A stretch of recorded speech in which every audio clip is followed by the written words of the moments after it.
earth, fire, water, air. For each elemental force, assign a modality. And what do we get? The signs. Greetings, Starshine. The universe says hello. Today's astral lesson will comprise of an examination of the signs of politicians against the signs of the average soul. Come now, as we consume my manifestation. Please note, I will be playing gamma wave binaural beats to enhance your conscience through this analysis, commencing now.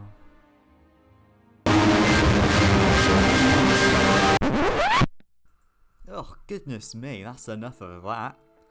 Anyways, first let's figure out how to get the birthdays of the bourgeois. Luckily, this website lists politicians in power from all over the world. Even better, it has an API. Although the API does not provide the birthdays despite listing them on the website.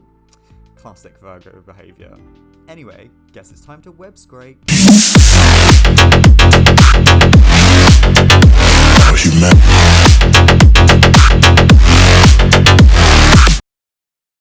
Right, now we need a dataset with the general public's birthdays to compare against the politicians' birthdays.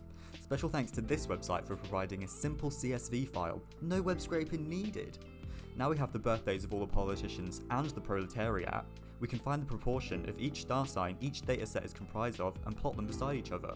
A wild trend appeared.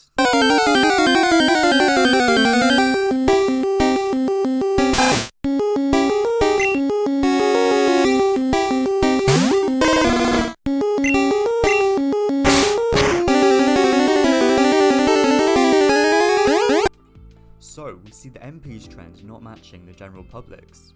Now, I'm not particularly well versed in the stars, so I asked r/astrology for their opinion on this trend, but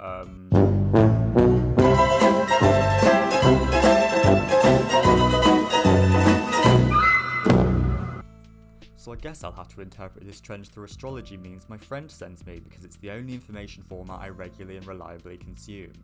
So, from the following memes, we wildly assume that Virgos impose their beliefs on others, love to judge, and crave approval, so the quantitative public approval and power gained from being a politician is something they might be attracted to. Aries are horny, violent, and love to be better than others, so it makes sense for them to be politicians too. Leos like to run their mouths and love themselves, so it makes sense for them to impose their beliefs on others and be in the spotlight.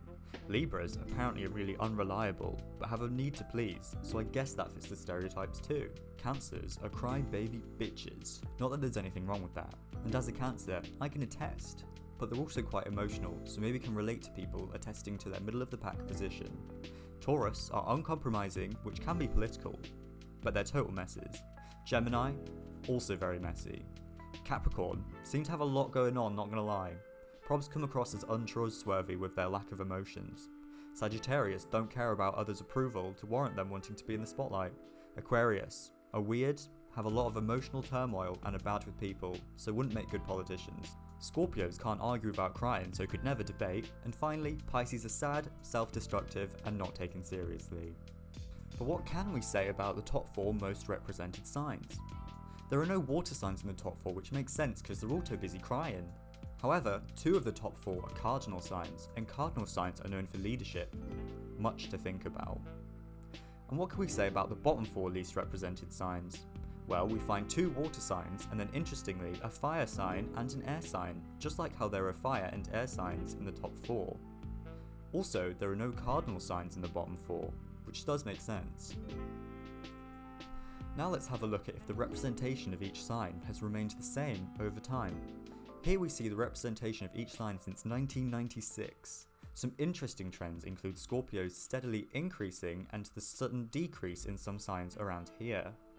This was when the party in power switched from Labour to David Cameron's Conservative Lib Dem coalition.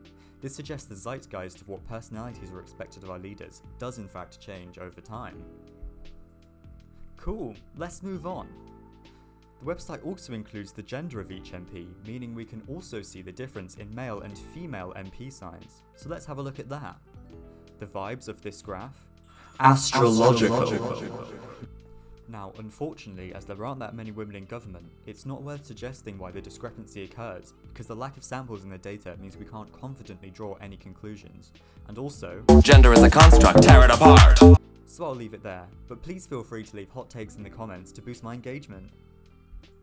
Whilst we're on the UK dataset, let's compare the major party signs, specifically the Conservative Party and the Labour Party.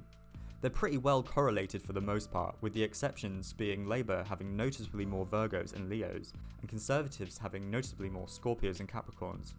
I'm not certain why this may be, and there's a good chance we only see these trends because of statistical noise. Moving on, finally we compare each country's politician signs next to each other. Maybe if I boost the contrast on this, we'll see a trend. Oops, too much. It's kinda hard to see a trend still. Let's look at just Europe. Maybe there's a trend here, but it's hard to say. Honestly, I'm too colourblind for these heat maps. Yep, so that's it. That's the analysis. It's important to note that I haven't done any significance testing here, because I don't know how to do it properly yet. It is possible all this data is coincidental and meaningless. I personally don't believe in the stars' positions determining my personality and fate, past how the environment you're born into is different across the year and how these differences could have an effect on the plastic adolescent brain. But I don't judge those who do follow the star signs. Generally, I think it's normal for people to have some form of belief system, whether it's deterministic like the star signs or not. Perhaps not even a belief system, instead merely some unknowable force to follow and to study endlessly. Anything that's unknowing in full can give rise to intrigue and therefore a reason to live. Well, would you look at the time? Leo is already in retrograde. Gotta go! Thank you for listening today. I hope our souls meet again, whether that's inside the spiritual soup or not. Manifest a like or comment if the universe so guides you to. And I'll see you again soon. Goodbye!